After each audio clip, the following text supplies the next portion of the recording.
Salut, c'est Trado, je suis content de vous retrouver pour ce nouvel épisode de la construction de votre portefeuille avec des ETF. Je vous rappelle que ce format ne s'adresse pas aux traders, ce format s'adresse aux investisseurs de long terme qui veulent constituer au meilleur prix un portefeuille basé sur des ETF qui sont des produits qui permettent pour un prix absolument sans équivalent de bâtir intelligemment, simplement, rationnellement vos actifs de long terme. Je vous rappelle que cela repose sur des éléments multiples. Le premier, c'est que on a ici une stratégie de type cœur satellite, c'est-à-dire pour les plus novices d'entre vous, on achète quelque chose de central qui va faire le cœur ou le corps en anglais de votre portefeuille. Il peut s'agir de plusieurs choses, mais en tout cas c'est l'esprit de votre portefeuille.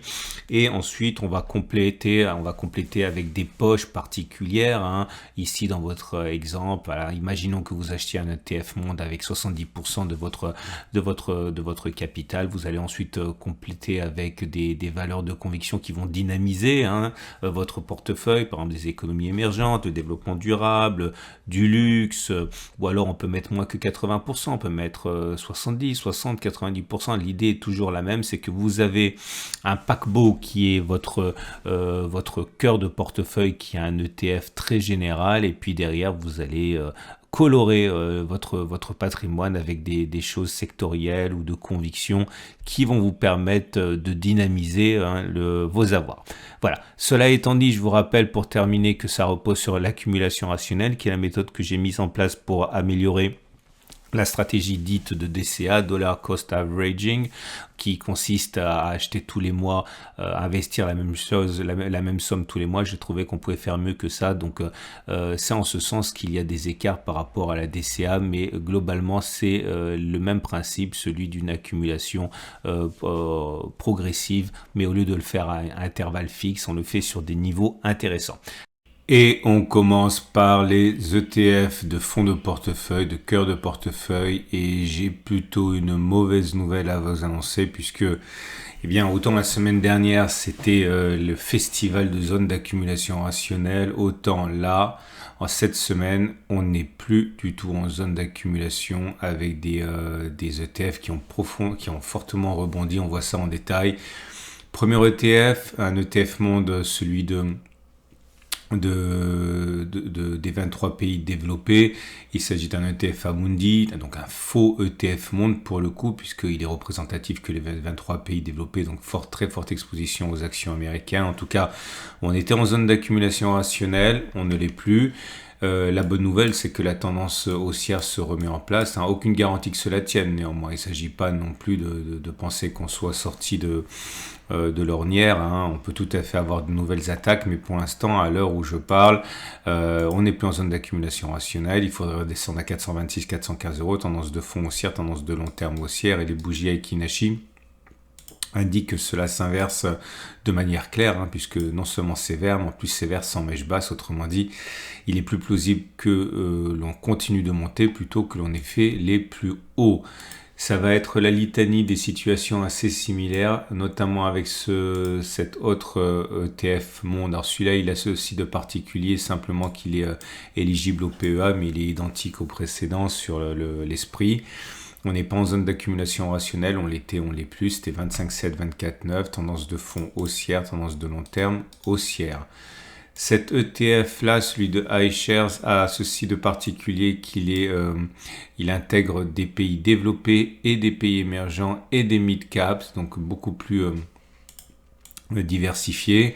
Là aussi, on était en zone d'accumulation rationnelle, on n'est plus en zone d'accumulation rationnelle, tendance de fond, tendance de long terme haussière, on retourne sur 63,65 euros et encore plus 63,61 euros serait zone d'accumulation rationnelle. Je peux vous proposer aussi cet ETF monde. Alors celui-là, c'est comme le précédent, sauf qu'il n'y a pas de mid-cap, simplement des grandes capitalisations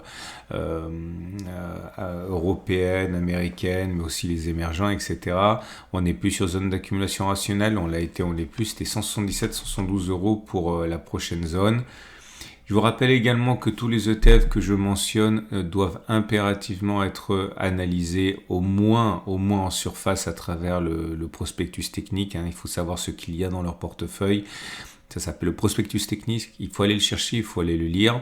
Si vous ne savez pas où le trouver, j'ai tout regroupé sur mon site internet. Donc, il y a un lien en dessous de la vidéo pour aller directement consulter les prospectus techniques. C'est un impératif lorsqu'on confie son argent à des gestionnaires, savoir ce qu'ils ont en portefeuille.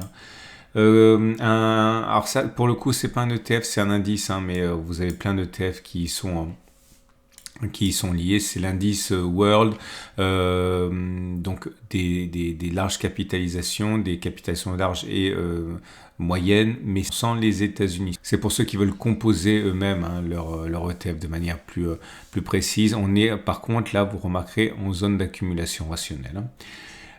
Cet ETF-là a ceci de spécial qui est très large, c'est une sorte de tout en un avec du monde, de l'émergent, des obligations, des bons du trésor, et là, pas de miracle, on n'est plus en zone d'accumulation rationnelle non plus. La zone d'accumulation rationnelle, c'est 26-27 euros, et j'ai oublié de le dire, mais c'est pareil pour tous les ETF, ce n'est plus baissier, c'est aussi avec des bougies vertes sans mèche basse, pour tout ce que j'ai précédemment évoqué. L'Eurostoxx, alors ça c'est important pour ceux qui veulent mettre en cœur de portefeuille des actions européennes. Là non plus, on n'est pas en zone d'accumulation rationnelle. Prochaine zone d'accumulation rationnelle, on a été pendant 2 semaines à l'intérieur des 42,20, 39,80, c'est un indice ça. Donc il faudrait attendre une perte d'à peu près 1% pour y être, c'est pas grand chose. Certains pourraient être tentés même de le faire maintenant. Mais on n'est pas au sens strict en zone d'accumulation rationnelle, tendance de fond haussière, tendance de long terme haussière quand on est au-dessus de la M50 et de la M200. Et pour le format large, vous remarquerez que c'est la même chose. Si vous voulez investir sur les 600 grandes capitalisations américaines, on a été en zone d'accumulation rationnelle, on n'est plus en zone d'accumulation rationnelle, tendance de fond haussière, tendance de long terme haussière, comme pour tous les ETF qu'on a signalés précédemment. Maintenant, la possibilité est toujours laissée d'investir en cœur de portefeuille sur le SP500 et sa performance annuelle historique supérieure à 8%. On n'est pas en zone d'accumulation rationnelle, tendance de fond haussière, tendance de long terme haussière, bougie Aiki-Nashi favorable puisque c'est vert. Mais attention, ici vous voyez qu'une petite mèche basse, donc c'est haussier mais pas non plus aussi haussier que ce qu'on a vu précédemment pour les ETF monde. Je rajoute, même si ça n'a pas grand chose à faire dans les cœurs de portefeuille, mais ça m'a été tellement demandé que comme ça m'évite de l'oublier. Le Nasdaq, si vous voulez investir, là c'est pareil, malheureusement on n'est pas en zone d'accumulation rationnelle, on l'a été sur les 15 290, 14 700. C'est l'avantage de cette méthode, on ne réfléchit pas et on achète chaque fois qu'on est en zone d'accumulation rationnelle un petit peu. Là on l'a plus, mais là rassurez-vous, si vous êtes passé à côté, rien ne garantit que l'on ne reviendra pas dessus. Donc vous pourriez avoir votre patience récompensée. Et pareil pour le CAC 40, ce n'est pas une zone d'accumulation rationnelle du tout. Mais la bonne nouvelle là aussi, c'est que la tendance de fond est restaurée, tendance de long terme également. Donc cela achève le tour d'horizon des ETF de cœur de portefeuille. On va maintenant passer aux ETF satellites pour ceux qui veulent donner une coloration, une dynamique particulière à leur portefeuille avec des ETF plus spécialisés. Et avant de continuer, je vous rappelle que si vous cherchez un courtier pour passer vos ordres et investir sur les ETF comme moi-même je le fais, eh bien vous pouvez passer par mon partenaire Trade Republic. Trade Republic c'est allemand, Trade Republic c'est plus d'1 million de clients, des milliards sous gestion, avec un choix absolument incroyable d'actions et d'ETF, et même vous pouvez accéder à des ordres de bourse à 0 € si vous faites des plans programmés. Mais le plus intéressant pour la nouvelle de cette année, c'est que Trade Republic rémunère 2% vos liquidités pendant que vous attendez que l'on arrive en zone d'accumulation rationnelle. Donc un avantage significatif dans cette méthode que j'applique et qui consiste à attendre les zones clés pour acheter. Et bien pendant que vous attendez, vous avez la possibilité d'être rémunéré. Voilà, dernière chose, et je le répète parce que je l'ai déjà dit, Trade Republic est régulé par la BaFin, c'est-à-dire l'équivalent de l'AMF allemande, qui est réputée même encore plus sélective. Bref, c'est mon sponsor. N'hésitez pas à cliquer sur le lien en dessous et découvrir l'offre exceptionnelle que vous propose Trade Republic. Et on passe donc aux ETF de conviction ou ou satellites. Je vous rappelle que vous retrouverez tous les prospectus techniques sur mon site. Alors j'ai également le regret de vous annoncer que c'est les vaches maigres. Ce sont les vaches maigres par rapport à la semaine dernière. Les 3/4 des ETF qui étaient en zone d'accumulation rationnelle sont sortis de leur zone d'accumulation rationnelle, à tel point que j'ai dû rajouter des ETF dans cette sélection qui sont hors zone d'accumulation rationnelle mais proches, afin de vous donner quand même quelque chose. Mais il fallait pas traîner, et vous voyez la raison pour laquelle je suis passé à l'accumulation rationnelle en remplacement de la DCA, parce que vous voyez c'était la semaine dernière qu'il fallait faire les courses. Si votre ordre d'achat passe, comme pour la plupart des Français, entre le 1er et le 7, parce qu'ils sont payés à la fin du mois, eh bien vous avez loupé les zones d'accumulation rationnelle. Et encore une fois, voilà pourquoi cette méthode d'accumulation peut vous apporter quand même un petit plus par rapport à la DCA simple, dont la date est complètement arbitraire. Je rappellerai aussi qu'il ne faut pas se précipiter. Si vous avez laissé passer une zone d'accumulation rationnelle, il n'y a aucune raison de penser qu'on n'y retournera pas. Donc ne vous laissez pas avoir par la précipitation. Et si vous adhérez à la méthode d'accumulation rationnelle, il faut attendre que l'on revienne sur ces zones d'accumulation rationnelle. Premier ETF en zone d'accumulation rationnelle cette semaine, qui encore, j'ai envie de dire, c'est l'Amundi immobilier européen. On est sur une zone d'accumulation rationnelle à 240 euros. Également un ETF Wisdom Tree en zone d'accumulation rationnelle sur les 113-122 euros. Vous trouverez également l'ETF Wisdom Tree Agriculture en zone d'accumulation rationnelle à 12,2 euros. Et cet ETF spécialisé dans l'Europe et les entreprises compatibles avec l'objectif zéro net émission en zone d'accumulation rationnelle à 25,8 euros. Le Lixor, petite capitalisation européenne et quasiment en zone d'accumulation rationnelle. On est sorti un petit peu, on a la tête au-dessus, mais c'est pas grand-chose. 333 euros zone d'accumulation, la prochaine est à 316,298. Un autre Lixor pour vous, celui qui est spécialisé sur c'est très proche, c'est une entreprise zéro émission, compatible avec les accords de Paris, pareil, très proche de sa zone d'accumulation. Le Lixor Nouvelle Énergie, alors il n'est pas en zone d'accumulation rationnelle, mais on est très proche à 30,6, 27,8 euros si vous êtes tenté par des actions qui sont respectueuses de l'environnement. Vous trouverez également un autre ETF qui pourrait vous intéresser, qui est en zone d'accumulation rationnelle, c'est celui sur la Chine, un Lixor Chine. On n'y est pas exactement, je vous ai dit que j'ai pris également celle qui était proche, mais vous voyez, on est quasiment sur zone d'accumulation rationnelle à 80-85 euros.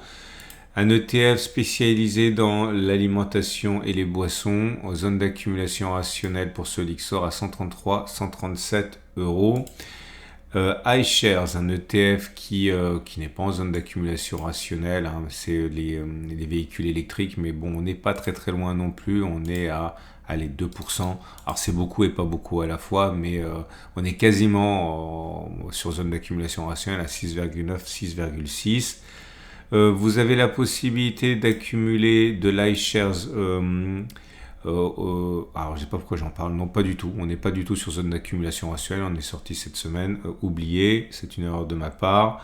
Vous avez le luxe. Alors le luxe c'est intéressant parce que vous en êtes vraiment soucié fut un temps, et là on est revenu sur zone d'accumulation rationnelle. Enfin, on est quasiment, on est légèrement sorti. La semaine dernière on y était, maintenant on y est, on va dire sur l'épaisseur du trait, à 195-205 euros pour le secteur du luxe. Les économies émergentes pour cet ETF Amundi, Pareil, on n'est pas sur zone d'accumulation rationnelle, on y était la semaine dernière, la semaine d'avant, mais là on en sort, mais on n'est pas très très loin. 4,3, 4,4 euros, c'est une zone très large, hein, donc j'avais expliqué déjà à l'origine, tout au long des semaines précédentes, qu'on pouvait envisager d'accumuler un peu en haut et un peu en bas, et éventuellement tout au long de la descente, parce que c'est une zone très très large d'accumulation rationnelle. Et les biens pour ménage, ok, pour cet ETF qui, alors j'ai oublié de mettre, c'est un ETF je l'ai effacé par erreur. Hein. Vous retrouverez ici, posez la vidéo pour avoir les codes. Donc c'est PHG, je sais pas pourquoi je l'ai enlevé, mais en tout cas on est sur zone d'accumulation rationnelle pour l'Ixor ST 600 Goods. Et c'est terminé, donc même pas 50% des zones d'accumulation rationnelle de la semaine dernière sont encore concernées cette semaine, c'est allé très très vite. Et il ne me reste plus qu'à vous rappeler 3 choses. Un, si vous avez aimé ce format, eh bien vous pouvez vous abonner, c'est mis à jour toutes les semaines. Et vous avez la possibilité également, ça je le dis pas suffisamment, mais si vous allez sur ma chaîne YouTube, vous avez des alertes en temps réel lorsqu'on est en zone d'accumulation rationnelle. Alors malheureusement cette semaine il n'y en a pas eu beaucoup parce qu'on a plus assisté à des sorties de zone d'accumulation rationnelle que des rentrées en zone d'accumulation rationnelle. Mais si vous allez sur ma chaîne YouTube et que vous cliquez sur l'onglet communauté, vous allez avoir des alertes. Alors la dernière en date, non ça ce sont des actions. Qu'est-ce qu'on avait cette semaine? Oui, on avait justement un ETF World, mais c'était un petit peu, pardonnez-moi l'expression, les vaches maigres. Ah, il y a 4 jours, on était en zone d'accumulation rationnelle sur les petites capitalisations américaines, mais on ne l'est plus. Donc voilà, si vous voulez avoir un coup d'avance par rapport à la vidéo du samedi, pensez à visiter tous les soirs ma chaîne YouTube dans l'onglet communauté, vous aurez des alertes en temps réel qui peuvent vous intéresser. Et puis enfin, n'oubliez pas les prospectus, c'est très important. N'achetez pas quelque chose que vous ne comprenez pas. Je vous souhaite une excellente journée et je vous dis à tout au long de la semaine pour des alertes et la semaine prochaine pour la mise à jour.